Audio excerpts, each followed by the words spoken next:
In the city of Aurora, Colorado, Angela Craig was loved for her warm smile and dedication to her family. As a mother of 6, her life seemed perfect, especially with her husband James Craig by her side. But behind their happy appearance, there were dark secrets waiting to come out.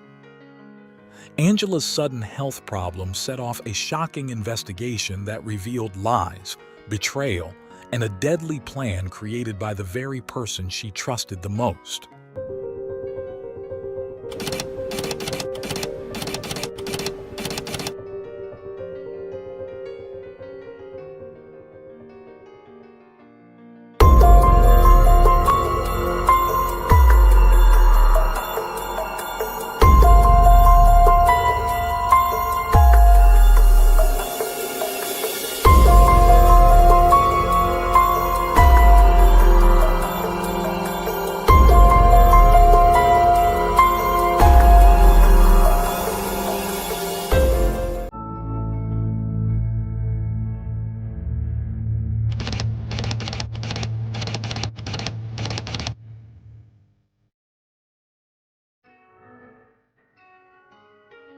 Angela was born on April 15, 1975, in the bustling town of Dodge City, Kansas.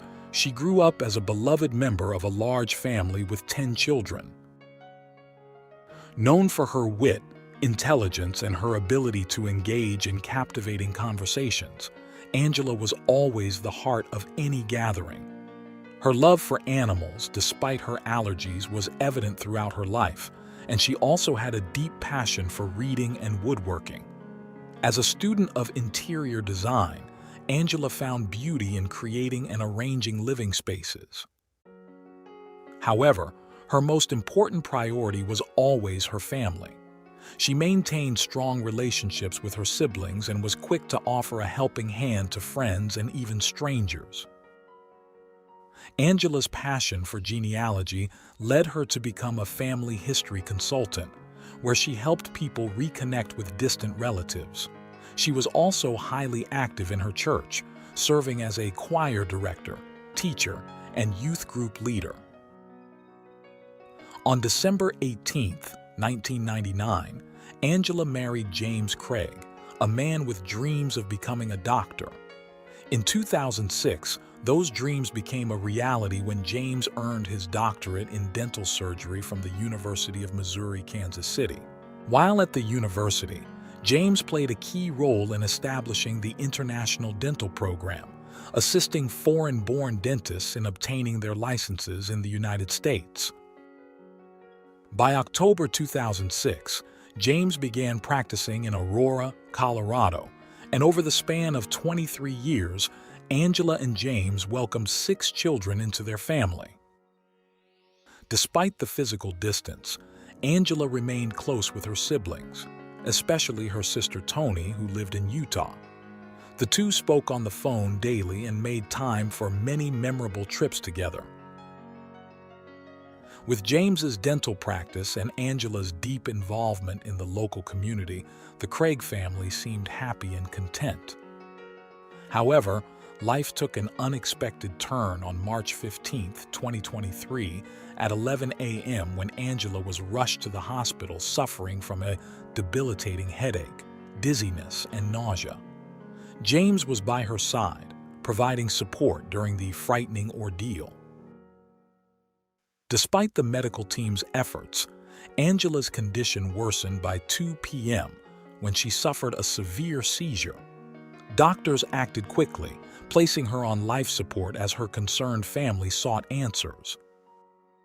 This was Angela's 3rd hospital visit in just 10 days, with recurring symptoms of headache, nausea, and dizziness, yet no clear cause had been identified. This time, however, her condition was far more serious, leaving the medical team puzzled. As Angela's condition deteriorated, 2 close friends, Ryan Redfern and his wife, arrived at the hospital. Ryan, a fellow dentist and James's longtime friend from their university days, was also a financial partner in James's dental practice. In 2021, when James faced financial challenges, Ryan stepped in to help save the practice. His wife, who held a doctorate in nursing, was aware of Angela's recent health struggles and wanted to offer support. Angela's symptoms had first appeared on March 5, 2023, after returning from a visit to her sister in Utah. Feeling unwell, she sought medical attention on March 6, but the doctors found nothing alarming, prescribing her standard medication and recommending rest. However, Angela's condition worsened, leading to another hospital visit on March 9th, raising concern among her friends. On March 9th, while Angela was hospitalized, Ryan's wife reached out to James, offering her help. James, though appreciative, assured her that they had things under control at the moment. The next day, March 10th, Ryan's wife followed up, checking in to see if there had been any progress in Angela's diagnosis and offering her assistance again. James, grateful for her concern, acknowledged how challenging the situation had been, marking the beginning of a critical chapter in Angela's health journey. James expressed his growing concern as the doctors had conducted numerous tests, including several blood draws. Thankfully, the regular blood tests came back normal, ruling out autoimmune disorders and diabetes. The main issue at the time seemed to be Angela's blood pressure. Over the course of 24 hours, she had been given 5 liters of IV fluids, but her blood pressure remained alarmingly low. Despite the medical interventions, Angela still felt quite unwell. The doctors decided to keep her in the hospital for another night, hoping that she could return home the following day. Over the next few days, Ryan's wife continued to check in on Angela's health, offering unwavering support. James shared that additional tests had been run, including an MRI due to a family history of brain tumors, as well as ultrasounds and CT scans of her head, chest, and abdomen. Surprisingly, all these tests came back normal, and there didn't seem to be any medical explanation for her declining health. Without clear answers, Angela was eventually allowed to go home, but a troubling question remained. If all the medical reports showed Angela was perfectly healthy, why was her condition deteriorating by the day? Unfortunately, on March 15, 2023, Angela's health took a sharp turn for the worse. This time, her symptoms were even more severe. She was struggling with extreme dizziness, nausea, and severe stomach pain. Unable to reach James, who was at his clinic, Angela called her brother for help. He rushed her to the hospital, where she was admitted around 11 a.m. Upon receiving the alarming news, James hurried to be by his wife's side. In the midst of this crisis, James contacted his partner's wife to share the distressing update and even sent her 2 photos of Angela in the hospital room. Surrounded by medical professionals, Angela suffered a stroke and became unresponsive. Deeply concerned, Ryan and his wife decided to visit the hospital. They sent James a message to let him know they were on their way to offer support during this uncertain time. While en route to the hospital, Ryan received a troubling call from Caitlin, a relatively new office manager at the place where James worked. Caitlin had noticed some odd occurrences that raised questions about Angela's health. She shared an incident that took place on March 6, 2023. Caitlin had been working late at the dental office when James unexpectedly showed up, despite not having any patients scheduled.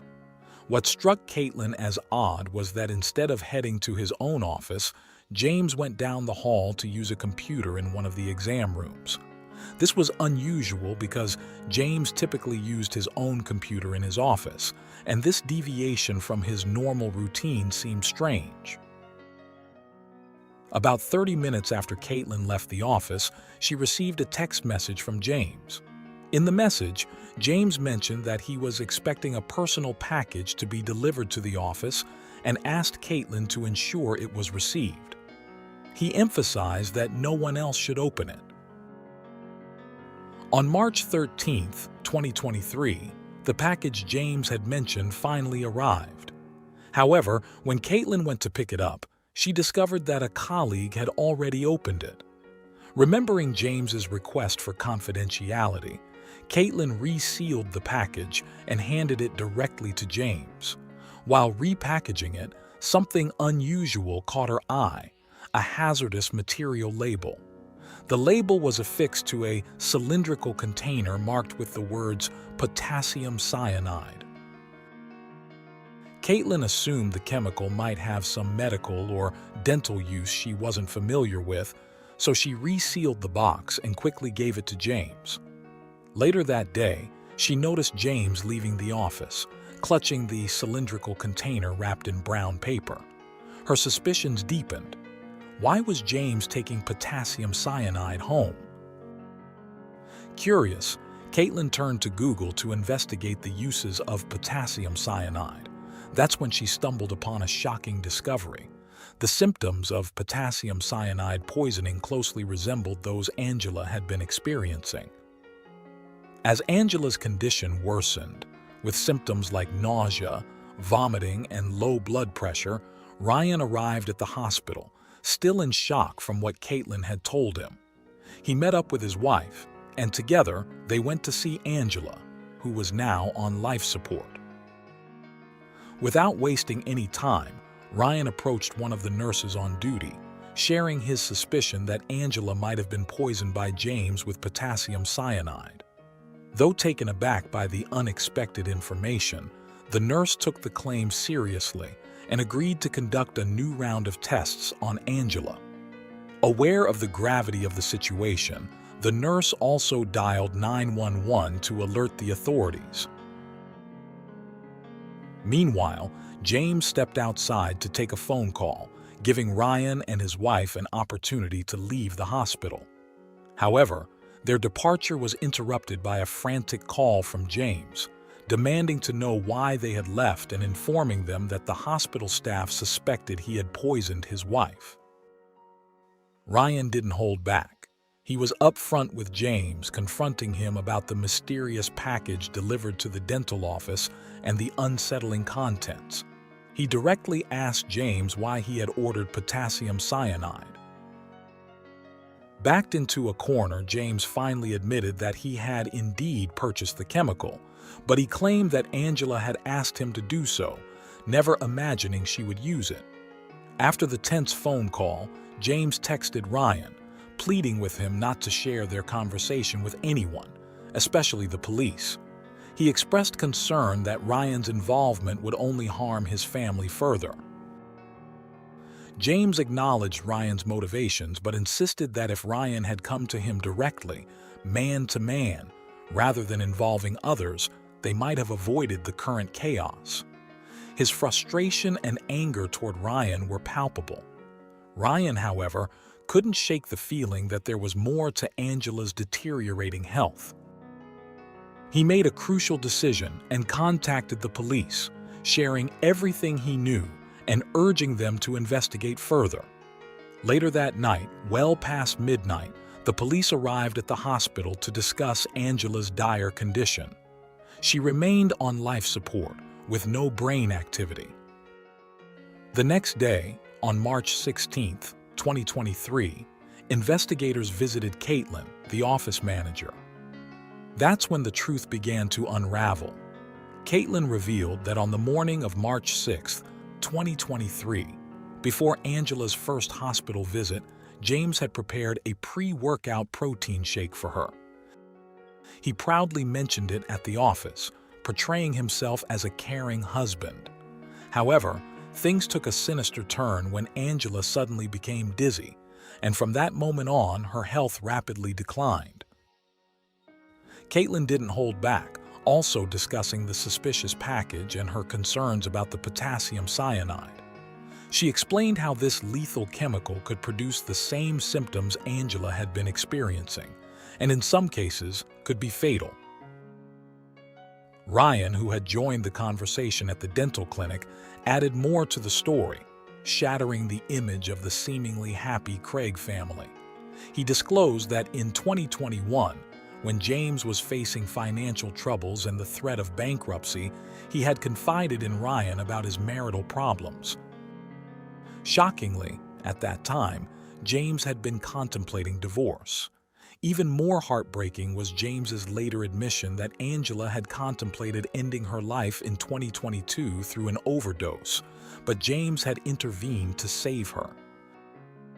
According to Ryan, James claimed that Angela's self-harming tendencies became more pronounced when he asked for a divorce in December 2022.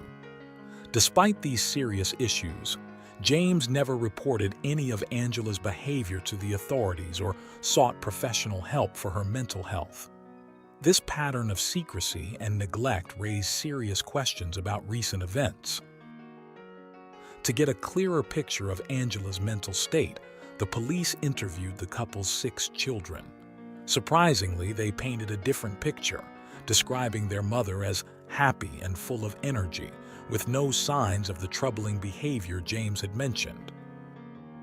This contradiction only deepened the mystery and suggested that James might have been fabricating a story to explain Angela's worsening health.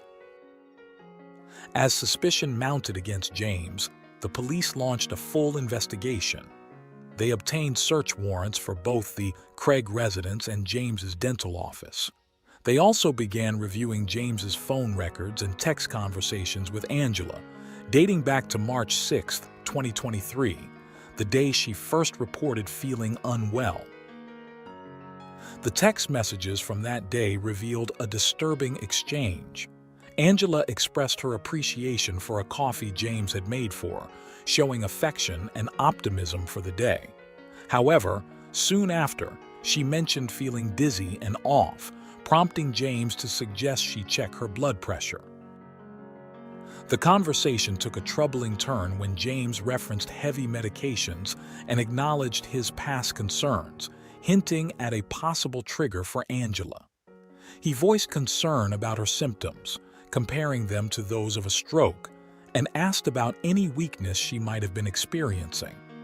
This unsettling exchange, combined with the other evidence, left investigators with more questions than answers. Following the unsettling exchange between James and Angela, where he continued asking about her symptoms and offering suggestions, a troubling level of awareness and concern over her condition became apparent. The investigation took a significant turn when the police decided to inspect James's computer. They uncovered 2 email accounts linked to him, along with a disturbing search history related to Angela's declining health, raising more suspicions about his involvement. In February, just a month before Angela was hospitalized, James had searched terms like, "How many grams of pure arsenic does it take to kill a human?" and "Can arsenic be detected in an autopsy?" He had also looked up chemical suppliers in the city, all of which raised red flags during the investigation. One particularly damning piece of evidence was a purchase made by James on Amazon for a product labeled as 99.999% crystalline metalloid arsenic. The product description explicitly stated that ingesting this chemical could be fatal. Further probing into James's online activity revealed alarming YouTube videos he had watched. One video titled "Top 5 Undetectable Poisons That Don't Show Signs of Murder" provided instructions on how to create plant-based poisons. He also conducted 3 more searches related to homemade poison making, specifically from plants. As if that weren't disturbing enough, the investigators found another video detailing the effects of cyanide and arsenic poisoning, highlighting how difficult it is for doctors to detect these substances. The most incriminating piece of evidence came in the form of an order James placed for potassium cyanide. At this point, the puzzle pieces were coming together.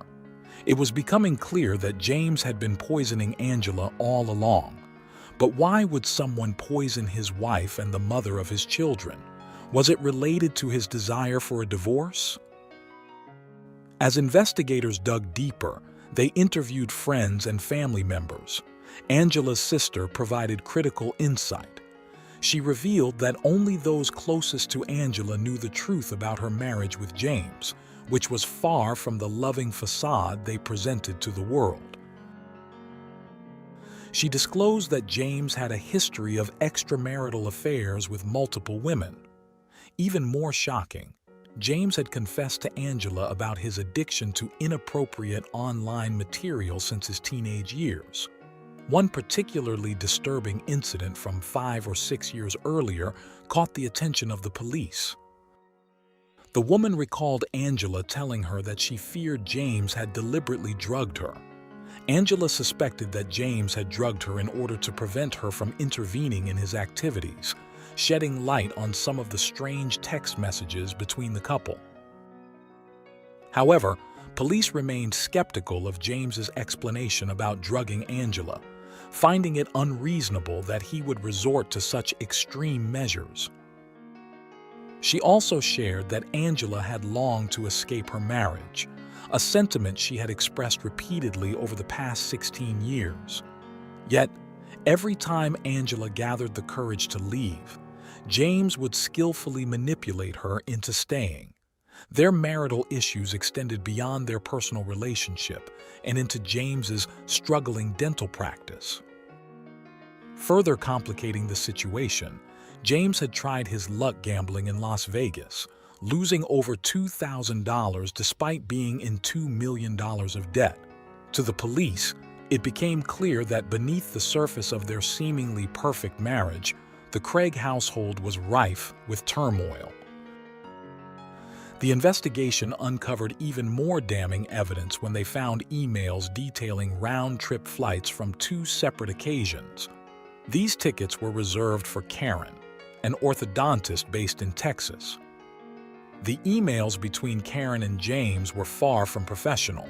Their tone was intimate.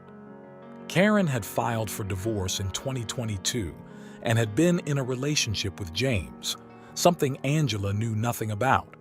Digging deeper, investigators found that these flights were purchased on the same day arsenic was delivered to James's home. This suggested a calculated plan for James to be with Karen on March 16th.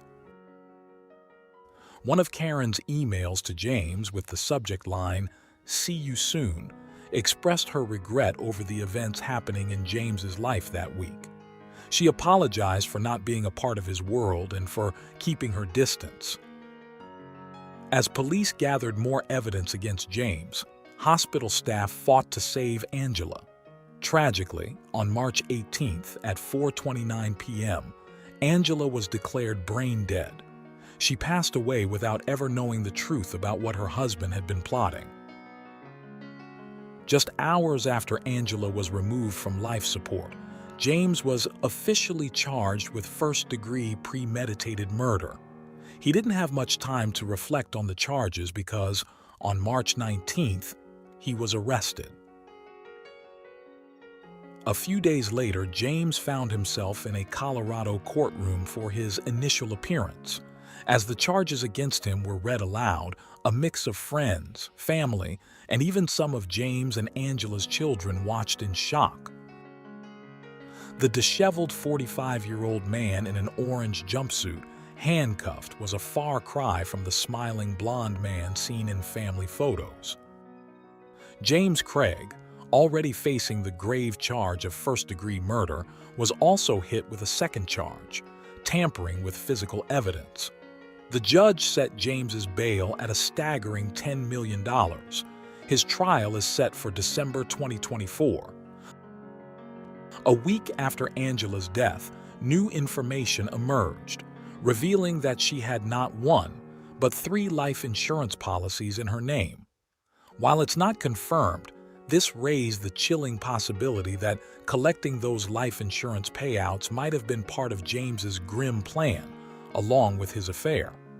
Now, Angela's 6 children are left to grapple with the devastating reality of losing their mother while their father stands trial for her murder. Angela's children were her pride and joy, and following James's arrest, Angela's family stepped in to care for them. They made it clear that James's extended family should not be held responsible for his terrible actions. In Angela's obituary, her family and loved ones tried to capture the essence of her life beyond the tragedy of her untimely death. When Angela was declared brain dead, her family made the brave decision to donate her organs. While they couldn't save her, they found bittersweet comfort in knowing that her legacy lives on through the lives she helped save.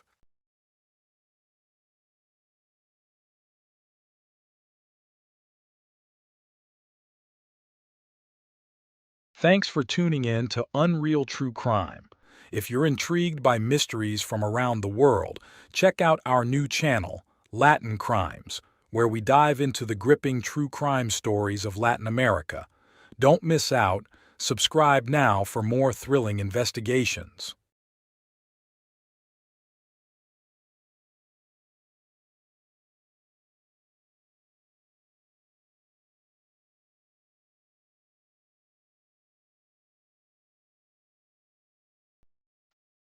What was meant to be a joyful family camping trip full of laughter, s'mores, and starry nights turned into an unimaginable nightmare for the Schmidt family. In the early hours of July 22, 2022, an unknown assailant brutally murdered three family members while they slept in their tent.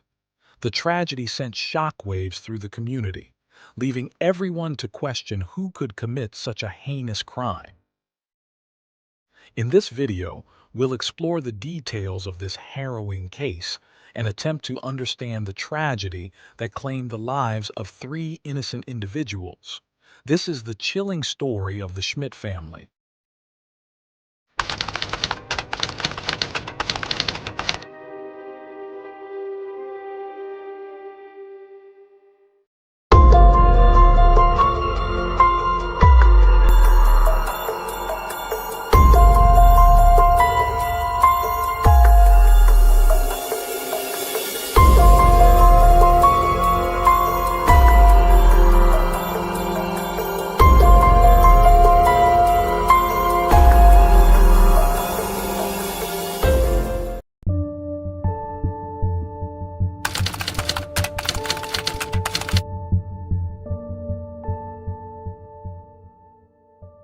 Tyler Schmidt was born on November 13, 1979, in Iowa, USA. He grew up in Cedar Falls, a city known for being home to the University of Northern Iowa. From a young age, Tyler joined the Boy Scouts, where he achieved the esteemed rank of Eagle Scout. This experience ignited his lifelong love for nature and camping. Tyler especially enjoyed the camps organized by the Lutheran Church, which encouraged family gatherings. While he learned to play the trumpet in his free time, his true passion lay in adventure and sports. He participated in cross-country running and was a member of the swim team at Northern Iowa High School in Cedar Falls. Additionally, he enjoyed canoeing, hiking, and snowshoeing. His interest in computing led him to Missouri, where he studied computer science at Truman State University. There, he not only earned his degree but also met Sarah, who would later become his wife. Sarah was born on March 27, 1980, in Kansas City. She spent part of her childhood near St. Louis with her siblings Karen, Jane, and Adam. Sarah shared Tyler's love for outdoor activities, especially bird watching and studying insects. Like Tyler, she was a Girl Scout and received the highest recognition, the Gold Award. She inherited her adventurous spirit from her mother, with whom she went backpacking in Central America. It was no surprise that Tyler knew she was his soulmate upon meeting her. As a student, Sarah excelled not only academically, but also in leading student projects aimed at improving school life. Her positive leadership and inclination earned her the prestigious Truman Scholarship while still at Washington High School in Washington, Missouri. This scholarship led her to Truman State University, where she met Tyler. They fell in love, started dating, and she readily accepted his marriage proposal. Both Tyler's and Sarah's families supported their decision to marry, as it was evident that they were perfect for each other and destined to build a beautiful family together. On Saturday, June 22, 2002, friends and family of Tyler and Sarah began arriving, elegantly dressed, at St. John Lutheran Church, located in Cedar Falls. The guests took their seats as directed by the wedding organizers. Seated at the front were Tyler's parents and Sarah's mother with her siblings. Nearby were Tyler's uncles and cousins. Outside the church, Sarah waited to make her entrance, accompanied by her father, who was ready to walk her down the aisle and give her away to her future husband. That day, Tyler and Sarah, both 22 years old, exchanged vows and promised to stay together until death parted them.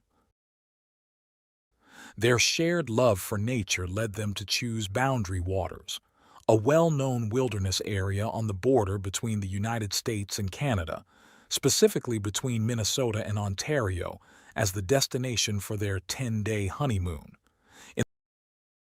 In the first decade of their marriage, Tyler and Sarah focused on achieving economic stability and furthering their professional careers. After earning their bachelor's degrees in Missouri, the couple moved to Lawrence to pursue their respective master's degrees at the University of Kansas, where Sarah eventually worked. As a computer science expert, Tyler worked for a supermarket, a delivery company, and UPS. He also spent 18 years at a company specializing in business-to-business billing and payments. Beyond their professional commitments, the early years of the Schmidts' marriage were filled with adventures.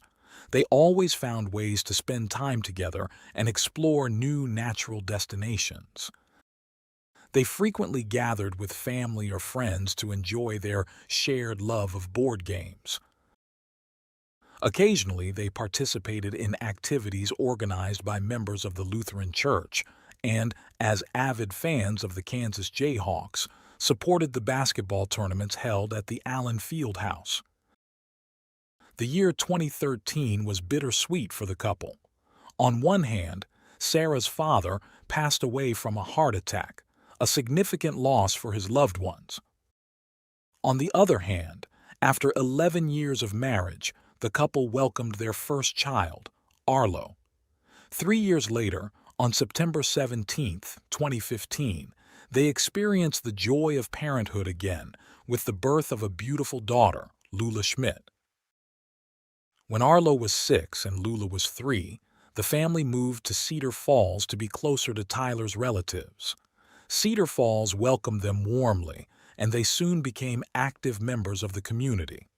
Tyler continued working as a software engineer while Sarah started working as an assistant at the city's public library, and the children enrolled in Lincoln Elementary School's preschool. Tyler and Sarah were known for their kindness and willingness to help others, making everyone around them feel important. This commitment earned them the affection of their neighbors and the entire community. The same was true at the library where Sarah worked. Her warmth and friendly demeanor quickly made her well known and appreciated both inside and outside the library. The couple made sure to instill in Arlo and Lula the same passion they had for outdoor activities and nature. In 2021, they began camping with their children, and despite their busy schedules, the children loved these outings so much that the parents made time for them whenever possible. By mid-2022, Sarah was working long hours. Nevertheless, in June, she took a day off to celebrate their 20th wedding anniversary and planned to take another day in July to go on a family vacation. She had to finish a project for the library before July 26th, but was determined not to let it interfere with the family's plans. During the week of July 11th, Sarah mentioned to Caddy, her brother Adam's wife, that she would be camping with the children at Maquoketa Cave State Park, a popular destination for hikers and explorers in Jackson County, Iowa, famous for its 13 impressive caves and stunning natural landscapes. On Thursday, July 21st, the family packed their car and drove roughly 140 miles to reach Maquoketa Caves. Tyler and Sarah, both 42, along with their children Arlo, 9, and Lula, 7, arrived at the campsite before 5 p.m. The camping area was packed, so the Scheimitz set up near the park's entrance. A few hours later, around 7 p.m., another family parked about 200 feet from their tent. This was Joe and Cecilia Sherwin, and their 23-year-old son, Anthony Sherwin, from Nebraska. The Sherwins set up 2 tents, one for the parents and another for their son. They were on their way home after a week-and-a-half camping trip that took them to Michigan's Upper Peninsula. The journey had been enjoyable and had strengthened the bond between Joe, Cecilia, and Anthony. Anthony was always attentive to his parents' needs, and his mother often said he was the best son she could have wished for, kind, sensitive, and an exceptional student. That year, Anthony was working on a computerized system to support a business he claimed was worth millions. He mentioned that part of the profits would be used to help his parents financially. Cecilia knew little about the project because Anthony kept the details of the mysterious business to himself, only mentioning that he sent emails under strict security. As night fell at Maquoketa Caves, the campers settled into their tents. Before dawn on July 22nd, the park's visitors were jolted awake by the sound of gunshots. Just before the commotion, a man dressed in black entered the Schmitz tent and attacked Tyler and then Sarah. Arlo, who had been asleep, woke up to the sound of his sister Lula's screams. As he turned, he saw blood inside the tent. Terrified, he managed to escape and ran to seek help. As he fled, he heard one last shot. Cecilia and Joe, in the neighboring campsite, rushed out of their tent amid the confusion. Joe searched for his son among the campers, asking if anyone had seen him. Arlo, still frantic, ran until he encountered the Sherwins. He was screaming and asking for help, saying his parents had been shot. Cecilia took his hand and ran with him to the park entrance. Once there, terrified and unsure of what had happened, she pulled out her phone and dialed 911. She was worried because her son was sleeping near the tent where the shots had come from and feared he might be among the victims. The Jackson County 911 operator understood when Cecilia reported hearing gunshots, but she struggled to pronounce the park's name, making it hard to convey the location. She also explained she was with a boy claiming his parents had been shot. The call between Cecilia and 911 lasted 23 minutes. While she answered questions, the operator relayed the attack to the police and park rangers. Although the call was briefly disconnected, Cecilia persisted and called back, only to be put on hold while the dispatcher contacted emergency responders. Despite the tension and nervousness in the park, adrenaline helped Cecilia stay calm. After providing details about their exact location, she handed the phone to Arlo.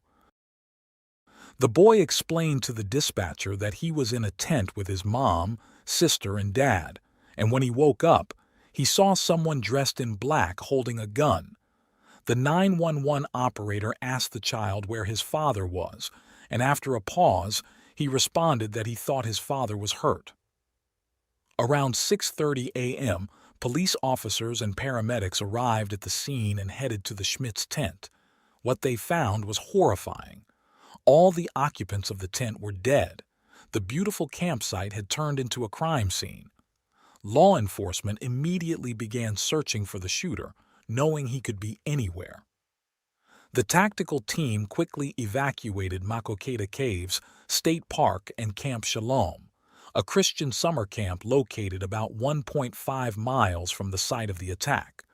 As officials evacuated the visitors, they gathered them outside the park. Once everyone was accounted for, it was confirmed that only one person was missing: Anthony Sherwin. He was not only missing but also armed. At 11 a.m., police officers conducting an aerial search spotted a man's body. When they reached him, they found he was deceased. It was Anthony. Although investigations were necessary, the police identified him as the suspect in the homicides. They believed he had committed the deadly attack on the Schmidts and then taken his own life. The incident led authorities to close the park, a measure that remained in effect until July 28th. The Iowa Department of Natural Resources expressed its condolences for the incident. Their spokesperson issued a statement saying she and the entire team were devastated by the event, which had shaken the tradition of enjoying the state's natural wonders. But the legacy would continue for the millions of families who recreate in Iowa's parks. When citizens of Cedar Falls heard the news, they were shocked. The atmosphere changed suddenly, as if a gray veil had covered the sky. The reactions of family, friends, acquaintances, and even those who didn't know the victims were filled with pain. Cedar Falls was in mourning. In one of the windows of the Cedar Falls Public Library where Sarah worked, a sign was placed with a message saying that Tyler, Sarah, and Lula had left too soon but would always be in their hearts. The company where Tyler worked as a software engineer issued a statement describing him as a consummate professional and a mentor to his colleagues who were devastated when they heard about the tragedy. They knew of the love Tyler had for his children and his dedication to sharing his knowledge with little Arlo. The mayor of Cedar Falls also expressed his devastation over the loss of 3 beloved community members on his Facebook wall. He knew Sarah well as they had worked together on a tech project. The mayor also urged the residents of Cedar Falls to be generous towards Arlo, the sole survivor of the family, who was safe, and he shared a GoFundMe link for those wishing to donate. Within a few days, the initiative had raised over $276,000. In response to the tragedy, the local authority ordered the closure of the library for the rest of the day out of respect for Sarah's co-workers. The tragedy also elicited reactions from other political leaders. Iowa governor expressed her horror at the attack and sorrow for the unimaginable tragedy. And a U.S. House representative from Iowa tweeted that it was a senseless and horrific crime. Sarah's family was heartbroken. Her sister said she felt her life had been shattered, unable to believe that Sarah would no longer be just a phone call away and that she wouldn't see her niece grow up. Sarah's family traveled from North Dakota, Texas, and Michigan to join the rest of the family for the private funeral service held at Greenwood Cemetery. On August 2nd, a gathering was held to celebrate the lives of Tyler, Sarah, and Lula at the picnic area of Overman Park. More than 200 people attended. Several attendees, including Tyler's aunt and the mayor, spoke at the podium set up for the occasion, sharing their feelings and memories of the deceased.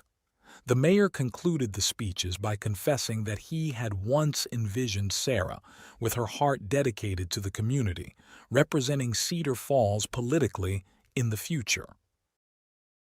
While the loved ones of the Schmidts dealt with their grief and tried to provide comfort and attention to Arlo, authorities continued their investigation into the horrific crime.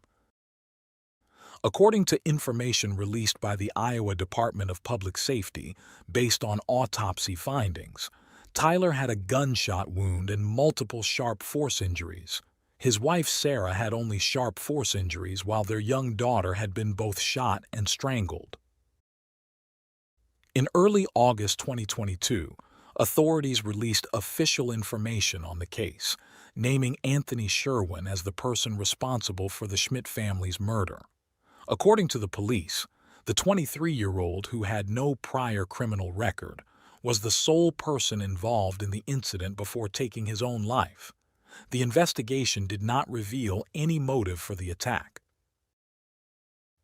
The assistant director of the Division of Criminal Investigation stated that no connection was established between Anthony and the Schmidt family prior to that fateful day or during their time as neighboring campers. The police department in Nebraska assisted with the investigation. When officers searched the Sherwin family apartment in Nebraska, they found no suicide note or any indication that could explain why Anthony targeted the Schmidt family and himself. His Facebook page was also void of any clues, as it was completely blank. Regarding the weapons used by the attacker, the assistant director of the Iowa Division of Criminal Investigation mentioned only one: a hand-assembled firearm which was recovered near Anthony's body. These types of weapons, also known as ghost guns, are built by individuals, often using parts purchased online without any restrictions. Since they lack serial numbers, they are difficult to regulate and trace. Seeking to confirm this information, the Des Moines Register contacted Anthony's parents, who confirmed that their son had built his own weapon using information found online. They explained that he did it as a challenge rather than out of a specific desire to own a gun. They also emphasized that Anthony was very responsible and had never harmed another person or animal. Cecilia asserted that their family had never owned guns and that they had decided to acquire them due to the rising crime rates in Nebraska. She added that, due to their lack of experience, they even took classes to learn how to handle them. The parents explained that they brought the homemade gun on the trip for protection against crime and possibly bear attacks, as they had experienced one night while camping. They also mentioned their intention to dispose of it upon returning home. Anthony's parents set out to prove their son's innocence, convinced that he was a victim of homicide and not the killer.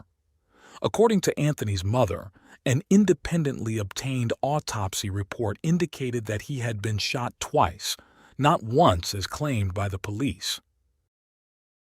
She suspected that the first shot was meant to incapacitate him, but she could not understand how he managed to shoot himself a second time, challenging the authorities' theory of suicide. Another point they raised was the color of the clothing the attacker was wearing. Cecilia recalled telling the 911 operator that the assailant was dressed in black, which did not match what her son was wearing: green shorts she had given him the day before the tragedy. Additionally, Cecilia and Joe reported that the police did not disclose where Anthony's body was found or whether the weapon he allegedly used to take his own life was the same one used against the Schmidts. When they specifically asked investigators if a ballistic test had been conducted to confirm matches, they received no answers. All these concerns were outlined in an email Cecilia sent to the media. In the message, she stated that her son had too many reasons to live and she was certain he would not abandon everything in such a manner. They had not seen any signs of him planning such an attack. In her opinion, Anthony was incapable of killing and had no connection to the Schmidt family. According to the grieving mother, the investigators only responded that it was a random murder. Anthony's parents requested the final investigation report to commission an independent review, but claimed they received no response to this request. In January 2023, a media outlet reported that it had requested public records of the case, adhering to Iowa's Open Records Law and the Freedom of Information Act. The request referenced incident reports, investigation documents, crime scene summaries, and autopsy reports. Devin McClone, from the Office of the Iowa Department of Public Safety Commissioner, responded that the requested records were not public and they could only share the immediate facts and circumstances of the case, which were included in the links provided in the press release. A few days later, the media outlet sent an email to the official, inquiring whether the weapon Anthony used to take his own life matched the one used in the murders. She did not respond. Unless new evidence surfaces to the contrary, the police maintain that Anthony Sherwin was a random killer who viciously shot, stabbed, and strangled three beloved members of a Cedar Falls family. In contrast to Cecilia and Joe, their son, whom they described as a kind and studious individual, is innocent and another murder victim. They vow to continue their efforts to prove his innocence. After his traumatic experience, Arlo, the only survivor of the massacre, was taken in by his family in Cedar Falls, specifically Sarah's brother. In an exclusive interview with a local newspaper, Sarah's brother stated that his nephew had been very brave and was in excellent mental health. The GoFundMe page created after the tragedy continues to receive donations to support Arlo's upbringing and to establish an educational fund for his future.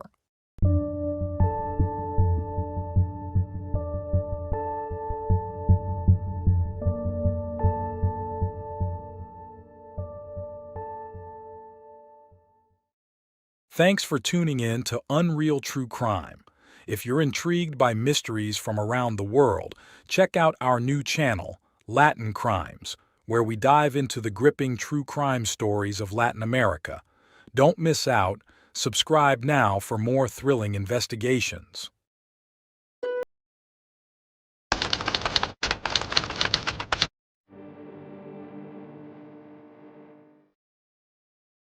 On November 27, 2021, the police in Hamilton, Scotland received a report about the disappearance of a 16-year-old girl named Amber Gibson. Amber was living at the Hill House Children's Unit and had left the day before, on November 26, to meet her 19-year-old brother, Connor Gibson. However, Amber never returned, and her disappearance triggered the investigation into one of the most shocking cases in Scotland's history.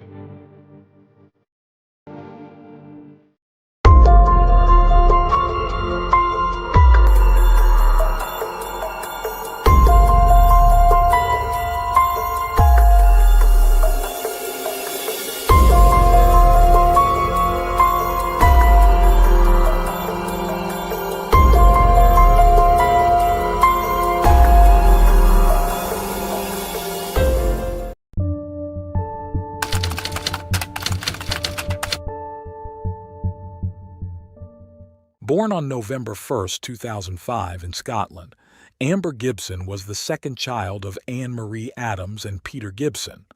She joined the family 2 years after the birth of their first child, Connor Gibson.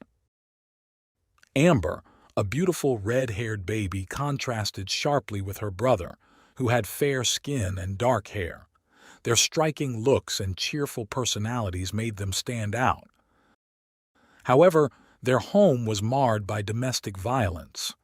From a tender age, Amber and Connor witnessed their father's abusive behavior towards their mother. Peter's violence knew no bounds, causing physical, emotional, and mental harm to Anne Marie. He also had a criminal history, which included assaults on 2 minors and the abuse of an unknown woman. Due to these dire circumstances, both Amber and Connor were removed from their parental home and placed in the care of social services. After a thorough evaluation, they were relocated to live with the Niven family. Craig and Carol Niven, along with their 2 daughters, provided a nurturing and harmonious environment. This new home offered Amber and Connor a chance for a loving and dignified life, far removed from their troubled beginnings. At the ages of 3 and 5, respectively, Amber and Connor found solace and security with the Nivens. Connor even reassured Amber, saying they were finally safe. Meanwhile, their biological father, Peter, was convicted and sentenced to prison for his crimes. Craig and Carol Niven committed themselves to being exemplary parents. Their dedication led to the permanent custody of both children. Despite this positive change, Connor's past trauma began to manifest as he entered adolescence. Hoping it was just a phase, Craig and Carol took steps to address his needs, including enrolling him in a secondary school for children with social, emotional, and behavioral difficulties. Amber, in contrast, was flourishing. She displayed remarkable human qualities despite her early hardships. Generous, caring, and kind-hearted, Amber had an incredible perspective on life. She loved art and singing and attended Morehouse Academy Bathgate. Her teachers and classmates admired her brilliance and vivacity, noting her big dreams and aspirations for the future. Amber's adoptive parents couldn't have been more pleased, and her foster sisters, Zero, were equally happy to have her around. However, Connor's behavior became increasingly concerning. Former classmates described him as unpleasant and noted that he spoke about harming others. There were even rumors that he had threatened a baby during that period. At home, things were no better. Craig eventually decided that leaving Connor alone with his younger sister was not advisable. He mentioned that they were not a good combination together, but never elaborated further. Despite the conflicts, Amber remained loyal to her brother, always trying to keep the peace. Then, an unexplained event occurred. Although Amber seemed like an ideal foster child, at 14, the care arrangement was terminated, and she moved to the Hill House Children's Unit in Hamilton. Paradoxically, her problematic brother stayed with the Nivens for another 2 years until he turned 18. Shortly after, Connor moved to the Blue Triangle homeless shelter. Despite the distance, Amber ensured that Connor remained a constant presence in her life. When Amber was 16, she crossed paths with Jamie Stars, a 20-year-old leading a chaotic lifestyle, living just 3 miles from her new residence. Jamie had been removed from his parents' care at 3 years old and had led a troubled life, including substance abuse and criminal behavior. In May 2021, Jamie assaulted a young woman in the area. Taking advantage of her intoxicated state, he proceeded without her consent. When the victim reported the assault to the authorities, Jamie sent threatening messages to her friend via social media, attempting to coerce her into withdrawing the complaint. Despite the friend's testimony, his identity was legally protected.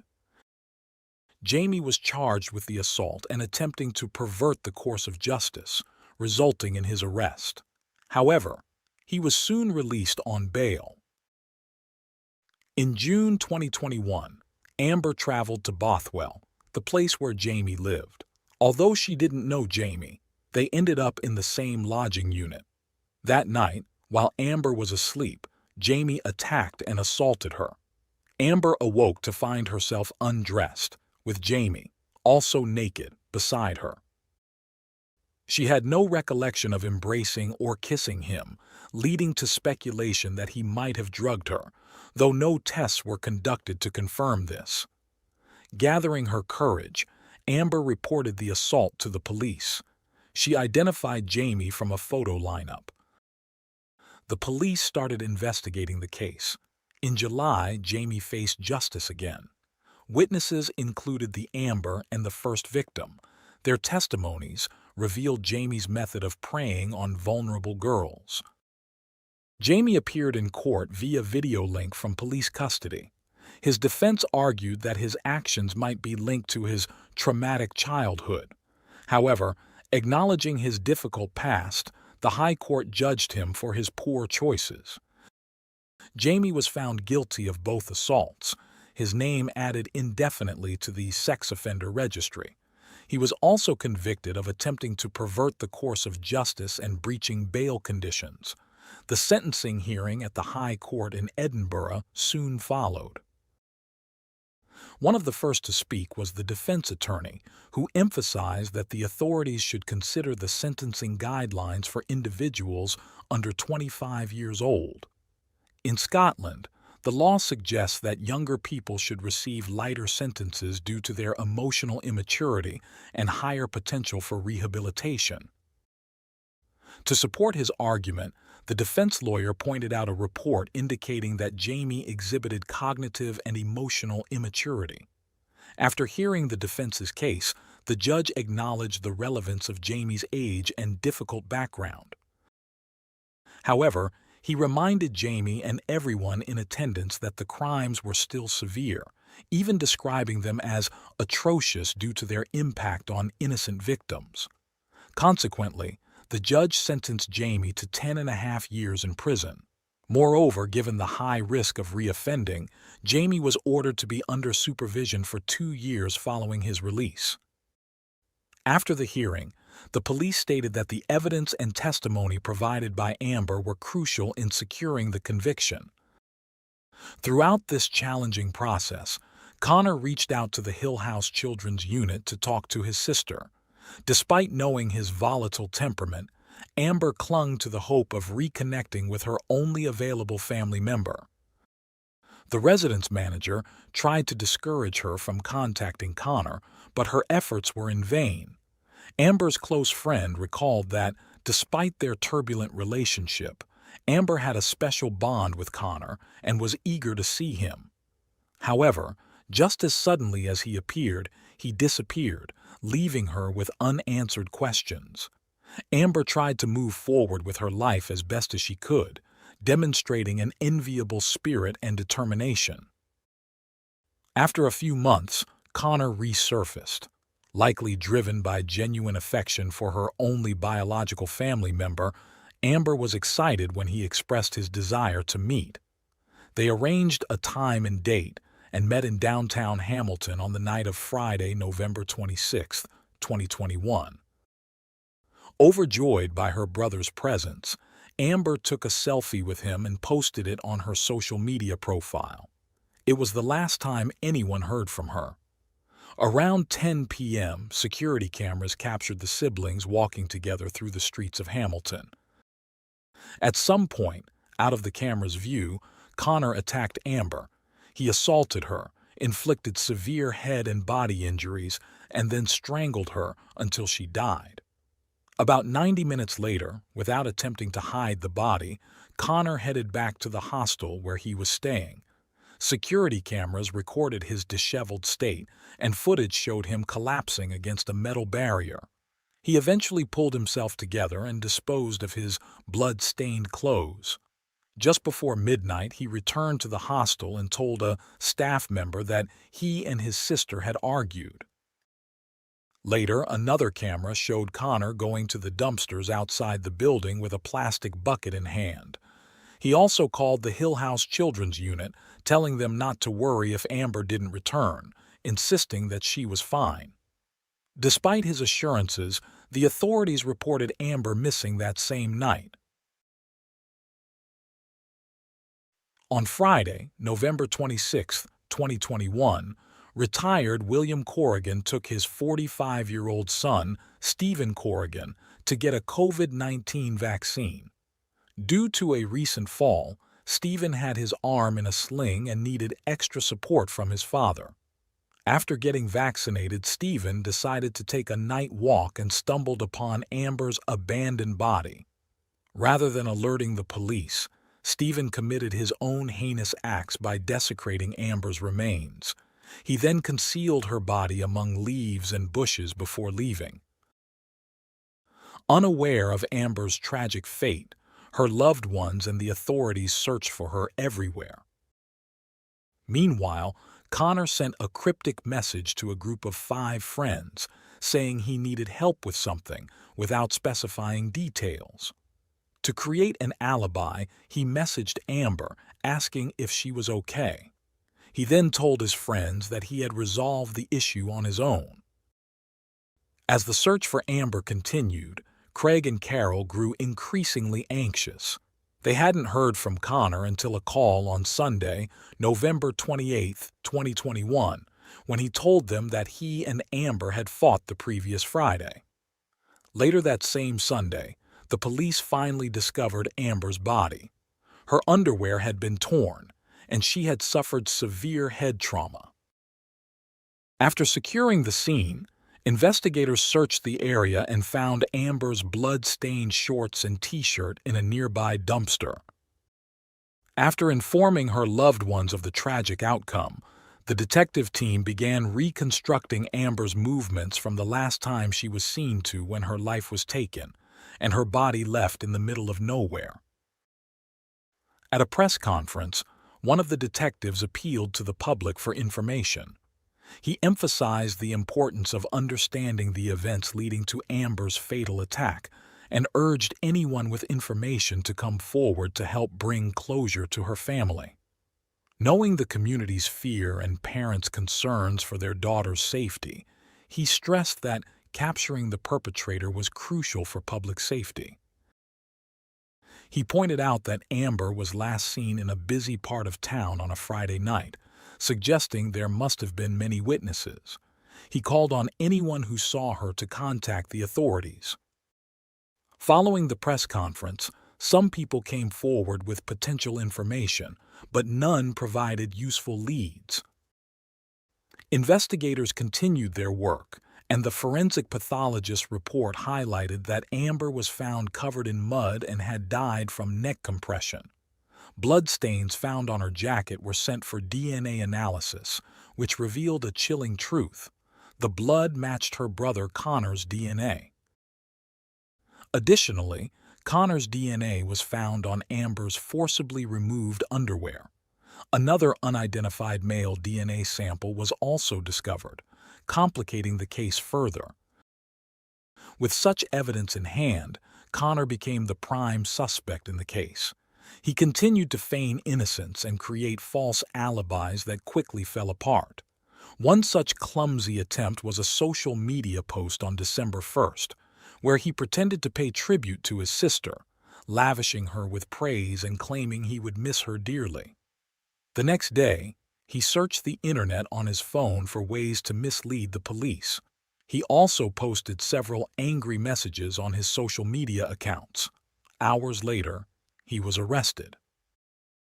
Meanwhile, the details of the case were kept under strict confidentiality to avoid jeopardizing the investigation. However, some information leaked, and it became known that the victim's brother was under police scrutiny. Feeling the pressure from the police, Connor did not give up trying to distance himself from the crime. Instead, he pushed a local media outlet to publish a tribute to his sister. Forensic DNA analyses and other evidence continued to provide valuable information at a rapid pace. It was determined that Connor's clothing had traces of his sister's blood. Additionally, the analysis revealed that the third biological material belonged to Stephen Corrigan. A cybercrime expert analyzed Connor's phone and uncovered further evidence that clarified the case. Suspicious messages to his group of 5 friends and the one sent to Amber, knowing he had just killed her, were particularly incriminating. His internet search history only further exposed him. As these details began to emerge publicly, the complex story of Amber's tragic end came to light.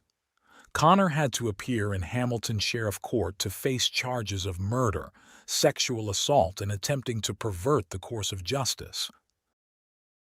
Prosecutors stated that Amber had complete trust in her brother, which he brutally betrayed by taking her life. The court ruled that Connor should remain in police custody pending further investigations and court appearances. Stephen Corrigan was also arrested shortly thereafter. On January 13, 2022, he appeared in Hamilton Sheriff Court, charged with attempting to pervert the course of justice. He pleaded not guilty. Like Connor, Stephen was held in police custody awaiting his trial. The year 2022 was filled with legal proceedings, making it an extremely challenging time for Carol and her husband Craig, who were grappling with the grief of losing Amber and the shock of Connor's possible guilt. On November 1, 2022, which would have been Amber's 17th birthday, her friends and family celebrated her memory. They shared heartfelt messages and wishes for her eternal rest, along with photos of her on social media. Carol changed her profile picture to one of Amber, finding a measure of peace in the gesture, feeling that it symbolized having done everything possible for her. Additionally, Amber's loved ones created a memorial under a bridge near where her body was found. They placed bouquets, balloons, and candles in her honor. Unfortunately, the memorial was vandalized a few days later when vandals set fire to a nearby dumpster, causing flames to spread. In response, family and friends held a gathering in a park, releasing balloons, some shaped like the letter A for Amber, into the sky. While the wound from Amber's loss remained fresh, Connor's trial finally took place in July 2023. Throughout the trial, Connor denied any involvement in the crime and the sexual assault against his sister. Despite his denials, the evidence against him was overwhelming. His defense lawyer attempted to garner some sympathy from the court by highlighting Connor's lifelong neglect and emotional abuse, suggesting these factors could explain some of his actions. Next, the Director of Health and Social Care testified, describing the case as desperately sad and distressing. The court also heard that Connor appeared unshaken when speaking with Craig on the day Amber's body was found. Craig testified about Connor's increasingly problematic behavior. After a 13-day trial, the Glasgow High Court found Connor guilty of all 3 charges. The judge described the crime as depraved and warned Connor that he would face severe consequences. 15 days later, Stephen faced justice for his involvement. During his trial, he tried to present an unassailable alibi, claiming he spent the night at his elderly father's home and had spent much of the time playing computer games. However, the evidence against him continued to mount. Stephen also claimed that he didn't know why his DNA was found on Amber's body. While William corroborated much of his son's account, he admitted to the jury that he couldn't be certain of Stephen's actions during most of that weekend. Ultimately, Stephen was found guilty of attempting to pervert the course of justice and disturbing public order. In September 2023, during a joint hearing, both men received their sentences. Connor Gibson was sentenced to life imprisonment with a minimum term of 22 years before he can be considered for parole. Stephen received a 9-year prison sentence. In a statement following the trial, Craig and Carol acknowledged that their lives would never be the same. They described Amber as the most generous, caring, compassionate, and admirable person they had ever known.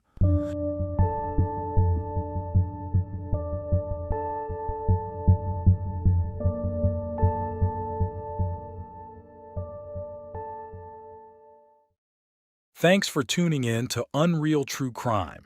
If you're intrigued by mysteries from around the world, check out our new channel, Latin Crimes, where we dive into the gripping true crime stories of Latin America.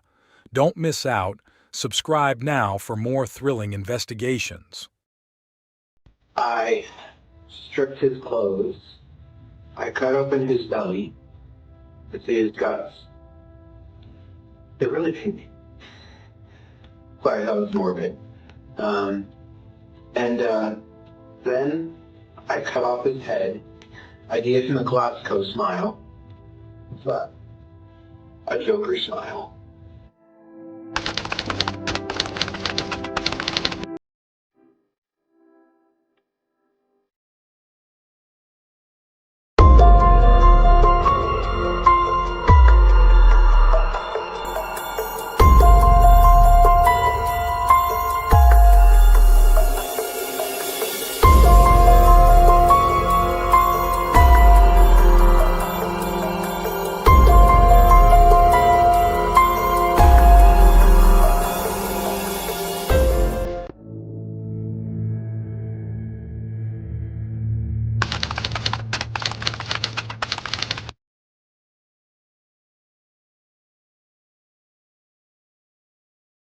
Little is known about Brian's childhood because his parents and lawyers made concerted efforts to protect many of his personal details.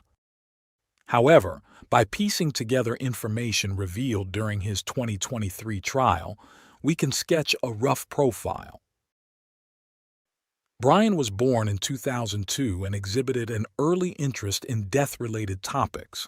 He had a history of animal abuse and derived pleasure from watching particularly gory content. The timeless question in such cases is this: did exposure to morbid material shape his personality, or was he inherently inclined toward darkness, with violent videos and games simply amplifying his existing tendencies? As Brian reached secondary school, certain disorders became apparent. He experienced severe mood swings and often preferred isolation when his peers were socializing.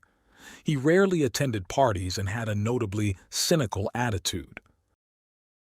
At 15, a family doctor diagnosed him with depression after a series of consultations. A few years later, he complained of severe headaches, prompting a CT scan to rule out clots, tumors, or other abnormalities. The results were normal, but the migraines persisted, causing him ongoing distress. Despite his evident frustration with these medical treatments, Brian remained cooperative, often ending each consultation with a resigned, half-hearted smile. Psychotic disorders were ruled out, but other concerning behaviors emerged. A counselor, contacted by Brian's mother to help him cope with the death of an uncle, observed that Brian showed little empathy for the loss. He admitted he was tired of pretending to feel sad about things that didn't affect him. Over time, Brian's counselor noted his constant questioning of why hurting or stealing was wrong, indicating a disturbing lack of moral understanding. He displayed no empathy for minorities, regarding transgender individuals as less than human. It became evident that Brian harbored a significant, concealed hatred. On multiple occasions, he was known to exploit the vulnerabilities of his peers to mock them. All these observations paint a troubling picture of Brian's mental and emotional state, despite his mother's persistent efforts to seek help for him. Before turning 18, Brian visited the Vocational Rehabilitation Division. The reason was that he claimed he couldn't comprehend how his decisions impacted his future or the lives of those around him. During this time, a third doctor met with him and asked about his future goals. Brian quickly listed his key influences: Adolf Hitler, Columbine shooters Eric Harris and Dylan Klebold, serial killer Ted Bundy, and former Soviet Premier Joseph Stalin. The doctor, unfazed, took notes and quickly diagnosed Brian with a low level of autism. She requested further tests to explore his darker thoughts. However, Brian soon found a job, and many of these tests were never conducted. Could these tests have predicted what Brian was about to do? That's a question that remains unanswered. Brian spent several months working various roles at a supermarket chain. One afternoon, he confided in a co-worker that he believed he had no friends and never would. The co-worker smiled and reassured him that everyone there was his friend. "They're only my friends out of pity," Brian replied before getting up and continuing with his tasks. In a way, his comment held some truth. Everyone around Brian felt a mix of concern and pity for him. Despite his outbursts of anger, he seemed to be in emotional pain and frequently sighed. Many saw him as a ticking time bomb, though no one expected what he would eventually do. From what has been revealed, Brian's mother was particularly worried about his well-being. She constantly sought out professionals who could help him and showed concern whenever someone spoke about him. However, after the incident, many agreed that it was in the privacy of his home where Brian's cries for help were no longer heard. Brian's parents admitted that at some point, talking about crimes became an uncontrollable obsession for him. Whether during dinners, family gatherings, or outings, Brian always found an excuse to bring up the topic. He would directly and unambiguously declare that he was planning to kill someone. But Brian's parents, either out of negligence or an inability to accept the truth, convinced themselves he was joking. They even tried to reassure each other, suggesting that Brian's obsession might be the precursor to a career as a forensic investigator or police officer. In their more optimistic moments, they envisioned their son solving crimes or conducting autopsies that would uncover mysteries. However, their optimism would falter when Brian sat in front of them, grinning from ear to ear, and casually discussed ways to dispose of a body.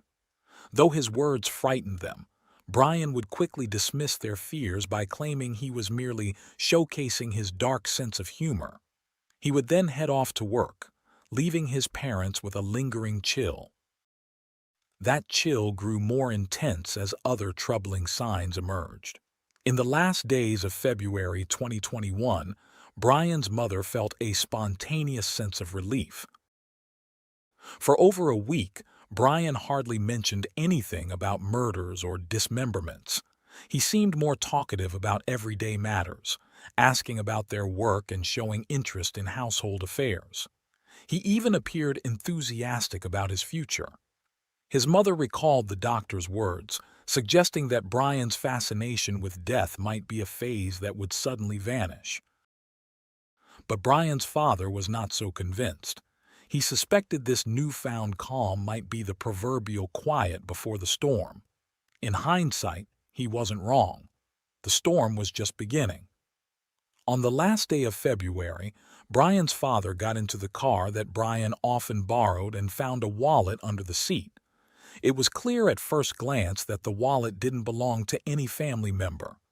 His initial thought was that it might belong to one of Brian's friends or a girl he had dated, but he knew deep down that Brian didn't socialize much and didn't have an active romantic life. With trembling fingers, he opened the wallet and found a driver's license belonging to a man named Warren Barnes, nearly 70 years old. Why was it there? With his heart pounding and fear gripping him, he nervously confronted Brian, unsure of what chilling revelation might come next. Brian calmly explained that he had found the documents on the street. Noticing his father's paranoia, Brian even joked that if he had killed Warren, he wouldn't be so foolish as to leave incriminating evidence in the car. Oddly enough, this logic seemed to make sense to his father, who reluctantly accepted the explanation. But the uneasy peace lasted only a few hours.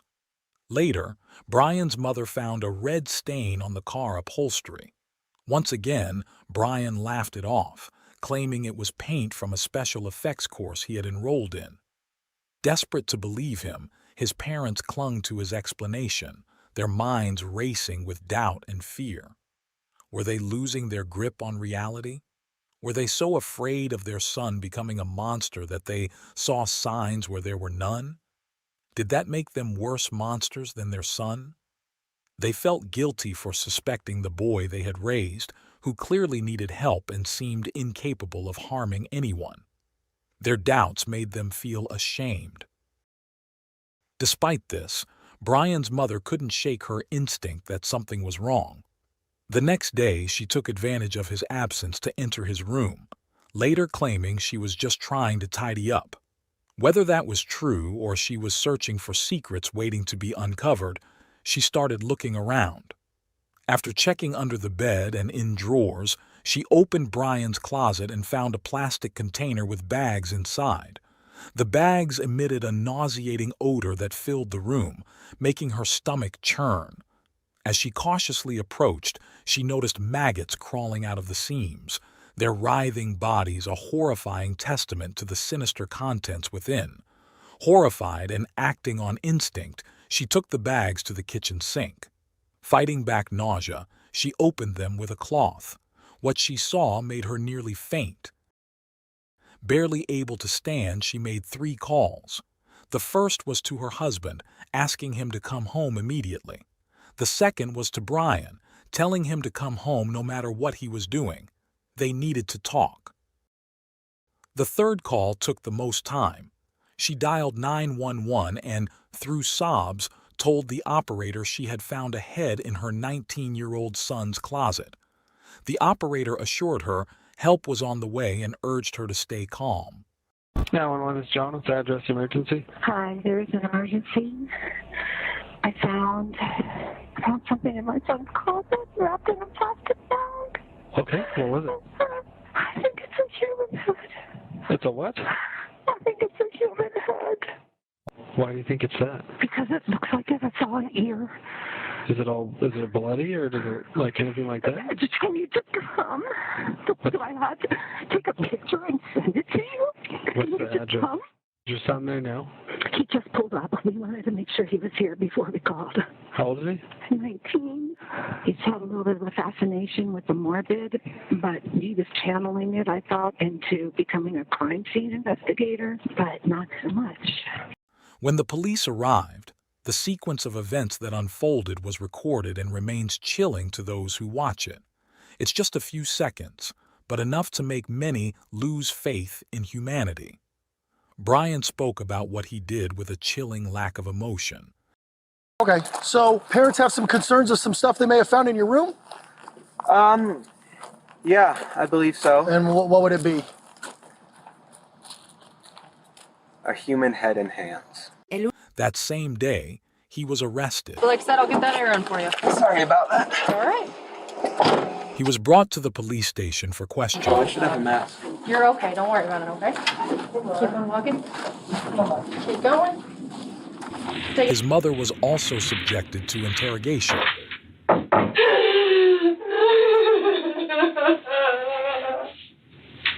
After some time, he began to reveal some horrific truths. I stripped his clothes. I cut open his belly to see his guts. It really pained me. Sorry, that was morbid. Then I cut off his head. I gave him a Glasgow smile. What's that? A Joker smile. His trial took place nearly 2 years later, in January 2023. On the stand, he repeated what he had told those taking his testimony over the months. Even during his initial confession, he appeared almost happy as he recounted his crime. Brian had decided to bring his homicidal fantasies into reality and devised a plan. From reading about serial killers online, he learned the importance of choosing his victim carefully. To avoid getting caught, he needed to target someone who wouldn't be missed, reducing the risk of immediate suspicion. This led him to conclude that his best option was to kill a prostitute or a homeless person. He began patrolling his neighborhood at night, armed with a kitchen knife, driving slowly and watching intently. He studied locations, times, observed routines, and took notes. Gradually, he identified more isolated areas and the least patrolled blocks. His obsession grew, and by February 27, 2021, he had become a predator on the hunt. That night, Brian found his target, a homeless man sleeping under a bridge near Crossview Avenue. Without hesitation, Brian acted on his sinister plan. He activated the vehicle's hazard lights and stepped out with a determined stride. There was no hesitation or moment of reflection. Brian approached the man sleeping on the ground and attacked decisively, killing him with a knife. According to his account, the victim didn't even wake up. The cuts were so precise that he bled out almost immediately. Once the body stopped convulsing, Brian stood there for a few minutes, watching. As the adrenaline began to subside, doubt crept in. Had he left fibers from his clothes on the body? What if, in the frenzy of the attack, he had left fingerprints? He couldn't allow that to happen. It went against everything he had learned. Ensuring no one was watching, Brian proceeded with what seemed the most logical action in his fevered state. He decapitated the victim and severed his hands, placing these parts into bags. He then put the rest of the body into his car trunk after removing the wallet and other documents from the man's pockets. Brian attempted to sink the car in the Colorado River before returning home. It was early morning by then. He locked himself in his room, his heart still racing. The next day, his parents reported the car missing, and Brian acted as if nothing had happened. He even started showing more affection and connection with those around him, as previously mentioned. In the following days, Brian spent hours drawing maps, selecting locations to dispose of the incriminating bags. But he never got the chance. His mother discovered them first. Ultimately, things didn't go as Brian had planned. Moreover, Brian had chosen his victim poorly. Despite his assumption that the man's disappearance would go unnoticed, the reality was quite the opposite. Warren Barnes, 69, was a well-known figure in that part of town, and everyone had a great deal of affection for him. His disappearance was reported on February 28th by the owner of a bookstore on Crossview Avenue between 4th and 5th Streets. Warren was known for borrowing books every morning with meticulous regularity. When he missed his routine, people became worried. When was the last time you saw him? Saturday, 5 o'clock. I said, I'll see you tomorrow, Warren. And he was like, okay, meaning he planned on coming down on Sunday. And then he did not show up. The Colorado Sun revealed that Warren was known in Grand Junction as the Reading Man. He was a cheerful character who always chatted with neighbors about literature, recommended authors, and engaged in debates. When he saw others feeling down, he would tell them stories to lift their spirits, always parting with a smile and a wish for a good day. Nearby cafe members frequently gave him food and hot drinks, and other shopkeepers left chairs outside their stores for him to sit and read for hours. Occasionally, he did odd jobs around the neighborhood, earning a few bills to keep himself warm when the weather turned harsh. Brian's assumption that Warren's absence would go unnoticed was gravely mistaken. Warren also loved birds and prided himself on recognizing their unique songs. His family had often tried to persuade him to leave his transient lifestyle, but Warren always appreciated their concern while insisting he was content. He enjoyed living simply, respected by everyone around him. Warren believed that despite everything, things could turn out well. He sought nothing more than to have pleasant conversations each day before losing himself in his books and stories. Warren possessed an unusual innocence for his 69 years, devoid of malice and corrosive ambition. Everyone loved Warren. That's why his absence was immediately noticed, and the police were called when he didn't show up as usual. His sister Geraldine recounted how Warren had called her just hours before his death to wish her a happy birthday. He had done so in his cheerful tone, wishing her all her dreams come true. She was the last person he spoke to before lying down under the bridge, never to wake again. During the trial, a group of neighbors requested to testify about who Warren was. They emphasized that not having a home didn't make a person any less valuable or disposable. Two Colorado state psychologists who evaluated Brian for his insanity plea concluded he wasn't insane at the time of the murder.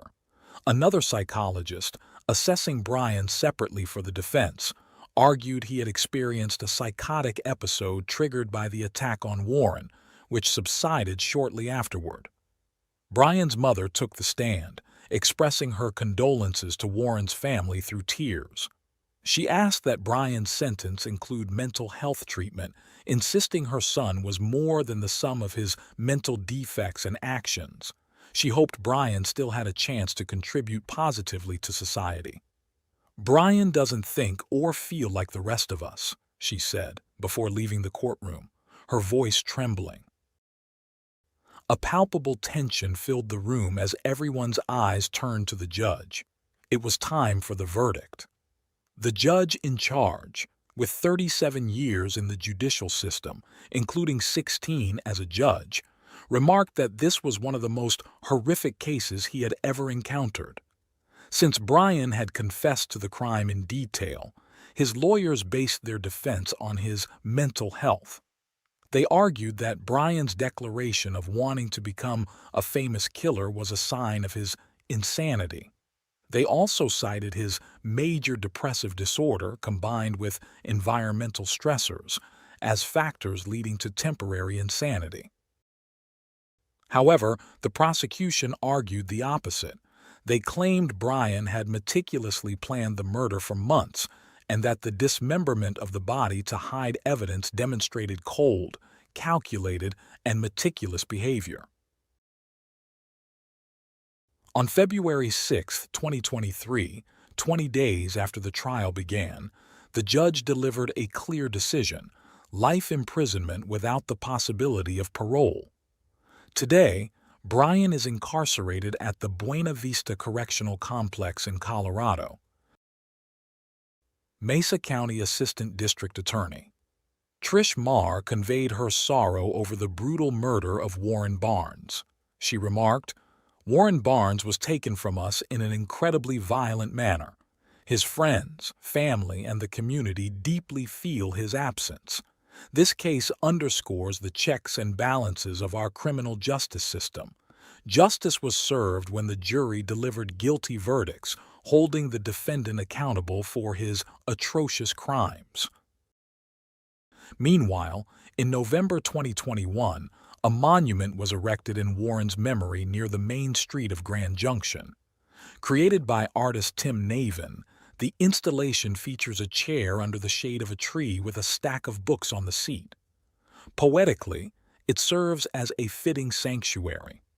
However, the absence of the reading man is still deeply felt in the daily life of the town, which remains shrouded in a bit more sadness following Brian's actions.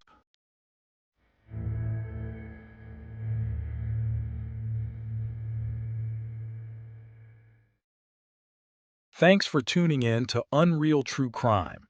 If you're intrigued by mysteries from around the world, check out our new channel, Latin Crimes, where we dive into the gripping true crime stories of Latin America. Don't miss out. Subscribe now for more thrilling investigations.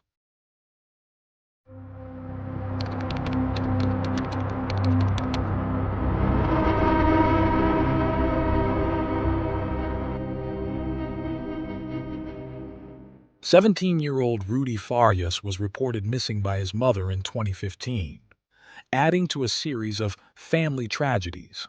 In 2011, Rudy witnessed his brother's death in a car accident, and in 2014, his father took his own life. When Rudy disappeared, it seemed like another misfortune had befallen the family. However, on June 29, 2023, Rudy was found alive. Investigators soon discovered that Rudy had never actually been missing. He had been living at home with his mother the entire time. He had even spoken to police over the years using a fake name.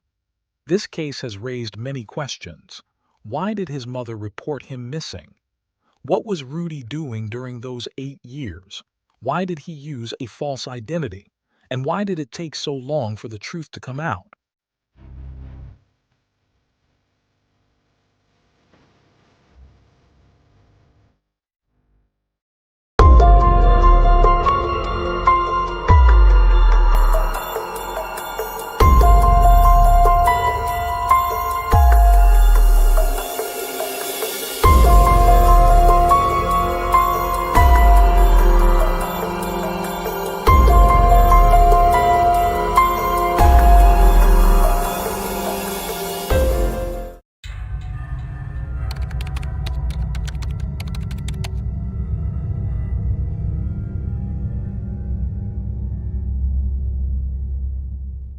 Rudolph Farias, known to everyone as Rudy, was born in Houston, Texas.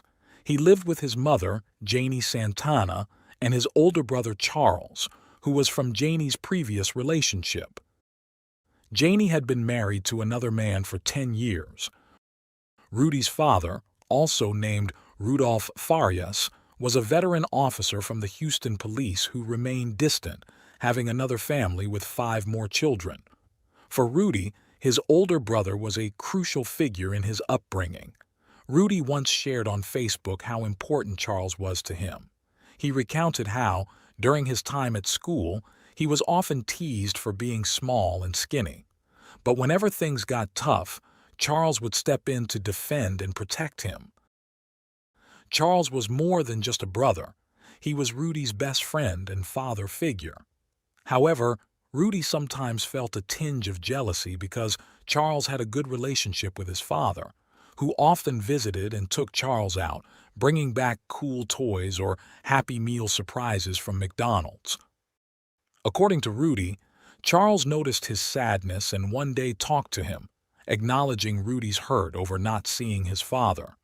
Charles promised he would always be there for Rudy and never abandon him. The brothers grew up inseparable, relying on each other under the strict and unstable supervision of their mother, Janie. To explain Janie's instability, judicial records show she had used at least 5 different surnames over the years, including Diaz, Rodriguez, Farias, and Ortega. The records also indicate that Jenny had been married several times, with at least one marriage annulled because one of her ex-partners claimed she was married to 2 other people simultaneously. She also had a history of minor criminal offenses, such as public disorder on November 22, 1994, inappropriate conduct with a loaded firearm in 1996, and driving without a license with a minor presumed to be Rudy in 2020. Additionally, she had been arrested for speeding and driving under the influence. Janie also created social media accounts on platforms like TikTok and Facebook, using photos that were not hers. According to different sources, Janie once stole pictures of a country singer to use on a fake profile. Despite the tumultuous household, there was always pride for the eldest son, Charles. He benefited from his father's financial support but remained humble and down to earth. Charles was an excellent brother, son, and student. He graduated from high school in 2007 and was accepted into the U.S. Marine Corps, with training set to begin on March 21, 2011. At 21, Charles dreamed of serving his country, but his life was tragically cut short in a motorcycle accident on February 13, 2011. Charles's sudden and tragic death profoundly impacted the family. Rudy, who was 13 at the time, expressed his grief on Facebook, detailing the events of that fateful day. He recounted how they woke up together that morning, and Charles asked Rudy to help him get the motorcycle out of the garage. After preparing, Charles left to meet friends, marking the last time Rudy saw his brother alive. A family friend called later that day to inform them that Charles had been in an accident and his body was lying on the pavement. Rudy and Janie rushed to the scene. Rudy recalled that at first he couldn't see his brother. Then he saw his mother on the ground, holding Charles and pleading with God to bring her son back. Rudy described how he froze, staring at his brother lifeless on the ground. This state of shock stayed with him for a long time. He told his loved ones that he found it difficult to even say the word death. He preferred to think that his brother had fallen asleep forever and often said he would soon meet Charles in heaven. At Charles's military funeral, Rudy delivered an emotional speech expressing how much he would miss his brother, who was the closest thing he had to a father. He shared that Charles taught him many things, but not how to live without him. The following years were tough for Janie and Rudy. The void left by Charles was a heavy burden to bear. Rudy began experiencing recurrent episodes of post-traumatic stress and depression. He even started self-harming, scratching his wrists with sharp objects like aluminum cans. On August 19, 2014, 3 years after his brother's death, Rudy received news that his father, aged 51, had also died tragically. The lifeless body of Rudy's father was found in his uniform inside his patrol car. He had parked in a secluded area outside Houston, where he decided to take his own life using his service weapon. The police report on the incident revealed that shortly before, he had been relieved of his duties pending an internal affairs investigation. Rudolph had been with the Houston Police Department since May 1993. A police spokesperson detailed that Rudolph was placed on administrative leave pending the investigation into criminal conduct allegations. The suspension meant he had no police duties and was assigned closely supervised desk work with little to no public contact. It is noteworthy that Rudolph was one of 4 officers under investigation for manipulating speeding tickets issued by the Houston Police Department's Traffic Enforcement Unit. There were instances, for example, of tickets being issued at the same time in different locations hundreds of miles apart. There were also questionable tickets issued late at night. Police sources explained that the motive behind these irregularities was to commit fraud to earn overtime pay. Records show that Rudolph earned $158,000 in overtime since 2012. Although Rudolph was an absent figure, his death affected Rudy, who once again expressed his feelings on Facebook. He thanked those who sent condolences for his father, even though he had never known him. Rudy acknowledged feeling pain because his father's death permanently closed any possibility of a father-son relationship. He confessed that he never expected to feel anything for his father, but in the end, he experienced pain, sadness, lethargy, and other confusing emotions. Amid the emotional turmoil, on March 6, 2015, Rudy left his house around 6 p.m. to walk his 2 dogs in northwest Houston. A few hours later, one of the dogs returned home. The second dog came back the next morning, according to a police report. On March 7, 2015, Rudy's mother reported him missing. A missing persons flyer from that year noted that Rudy had been diagnosed with post-traumatic stress disorder, depression, and anxiety, and that he might have stopped taking his prescribed medication. The flyer described Rudy as having suffered a leg injury that caused a slight limp. Rudy's cousin told the New York Post that although Rudy was 17, his mental age was around 10.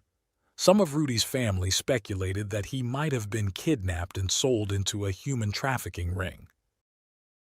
2 years after his disappearance in May 2017, authorities put up a billboard in North Houston to draw attention from local residents in hopes that someone might provide clues to find him. On March 22, 2015, a GoFundMe campaign was launched to help Janie in her search for her son, Rudy. At the time, she claimed Rudy had physical and mental disabilities. The campaign raised $2,025.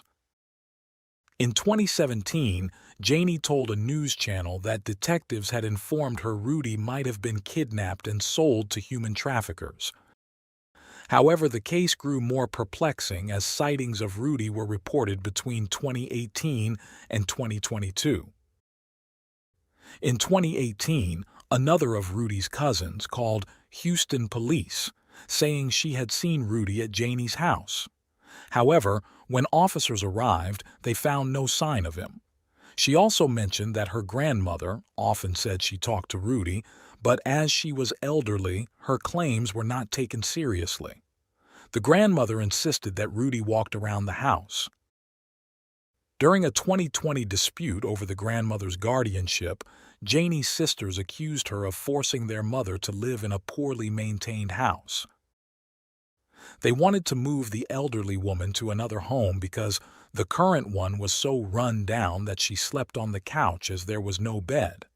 Additionally, the sisters alleged that the house was filled with animal urine and feces, causing the grandmother to suffer from skin infections.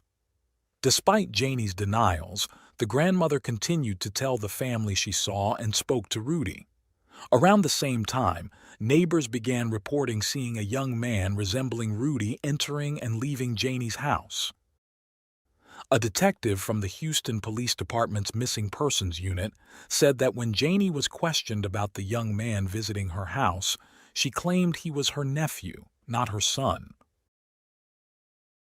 On June 29, 2023, around 10 p.m., a person found Rudy severely injured outside a church in southeast Houston. The young man had bruises all over his body, especially on his face. On July 3, 2023, Janie issued a statement thanking the media and the public for their support over the years.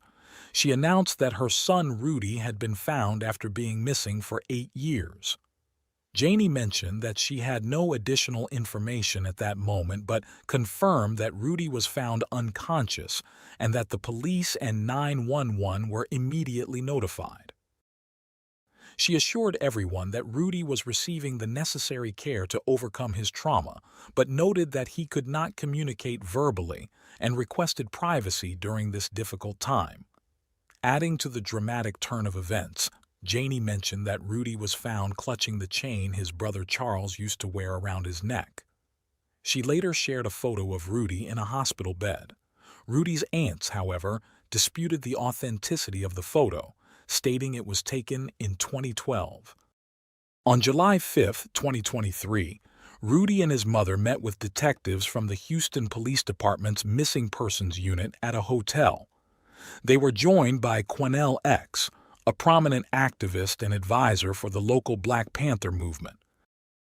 After the meeting, Quanell X told the media that Rudy had confided in him about experiencing oppressive practices and significant suffering over the past 8 years. He suggested that Janie should be investigated and possibly detained as Rudy, now 25, had endured uncomfortable situations implying a degree of intimacy, but did not label them as sexual in nature. Quanell X informed the press that Rudy had been found outside the church because he had taken his mother's car to escape, but ended up crashing it. He also mentioned that Rudy had been visiting neighbors under an alias. Following the press conference, Quanell X retracted his statements in an interview with The Independent, accusing the police of attempting a cover-up. He recommended providing Rudy with medical and psychological help. A video of Janie in front of her house surfaced on social media, where she expressed that she expected to be arrested. The video was recorded by local residents. On July 6, 2023, the police held their first press conference since Rudy was found. They confirmed that Rudy had returned home the day after being reported missing in 2015 and that his mother had misled the police by continuing to claim he was missing, asserting that the person seen by friends and family around the house was a nephew.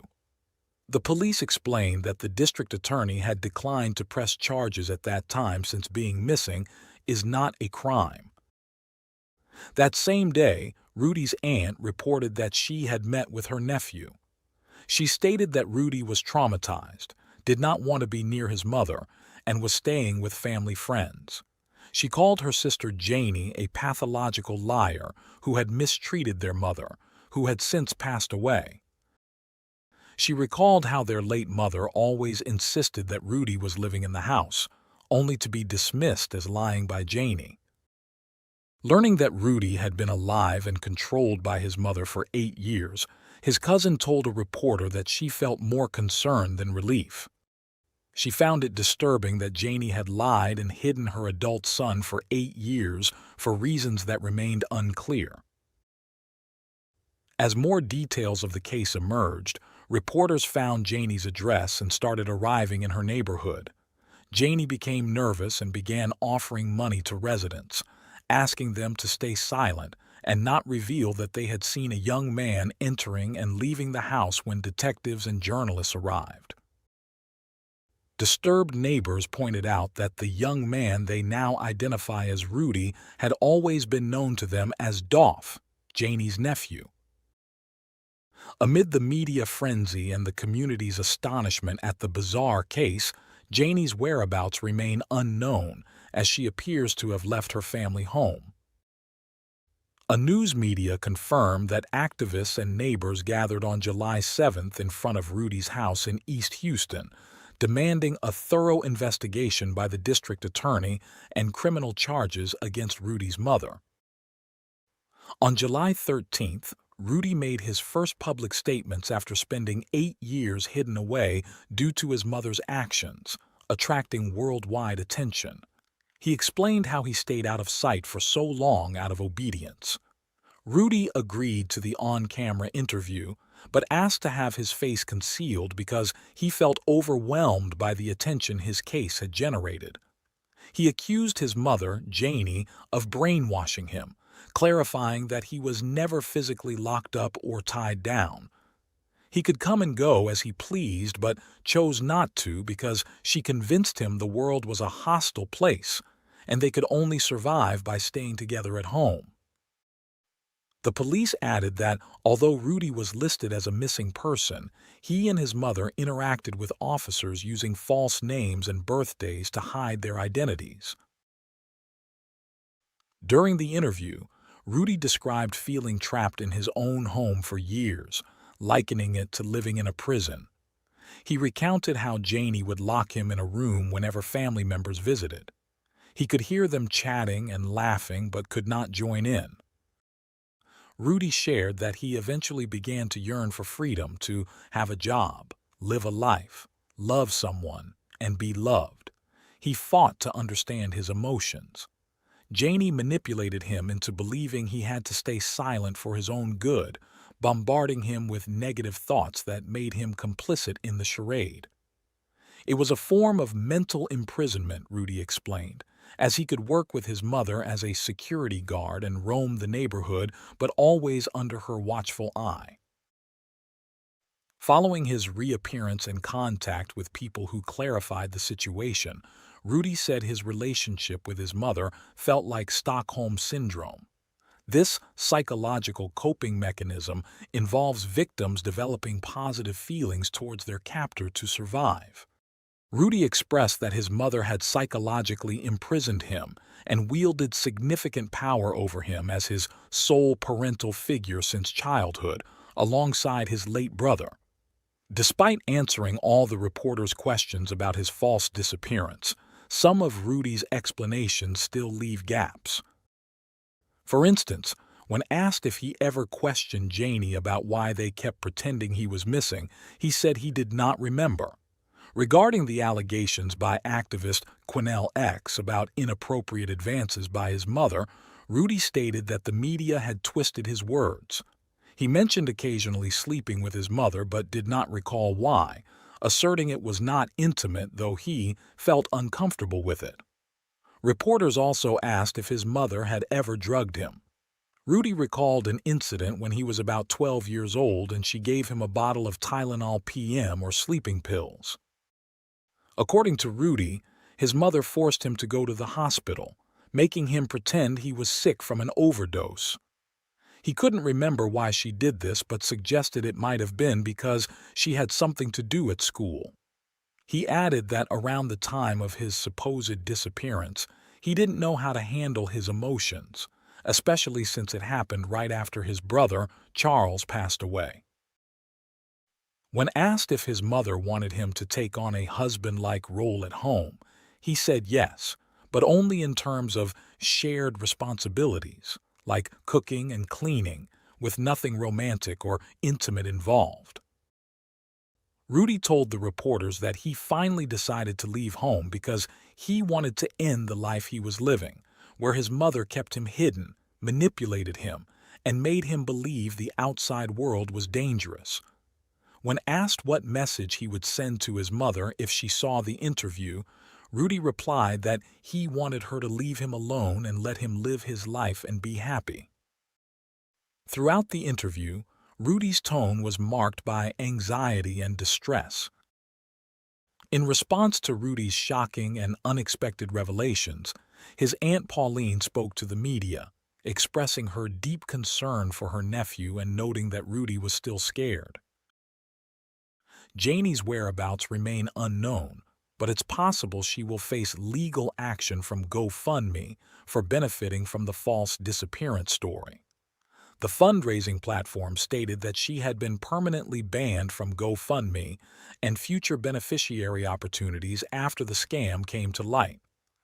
GoFundMe has a zero-tolerance policy for misuse of the platform and cooperates with police investigations into alleged misconduct. The GoFundMe campaign claimed Janie was a single mother who lost her eldest son in 2011 and Rudy's father in 2014. She needed financial help as she couldn't work due to dedicating herself to searching for her missing son. Consequently, bills were piling up, and her health had deteriorated mentally, physically, and emotionally.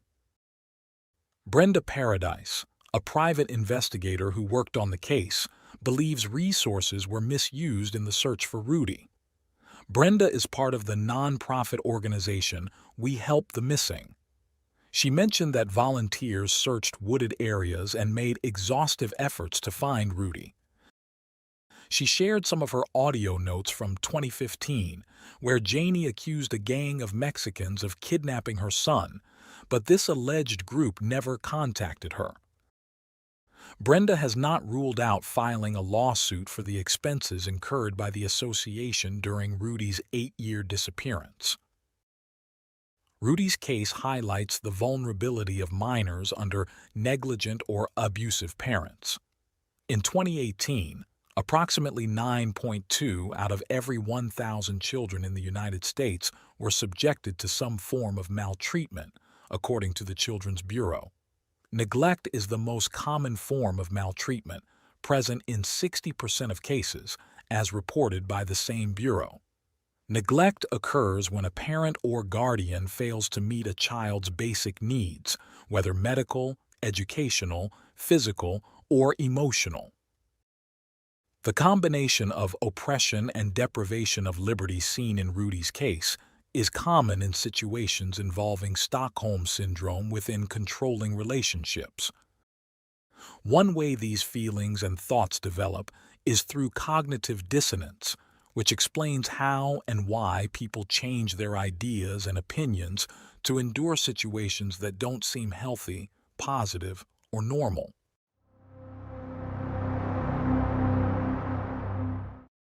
Thanks for tuning in to Unreal True Crime.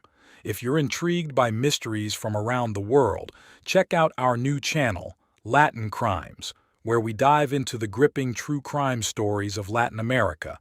Don't miss out. Subscribe now for more thrilling investigations.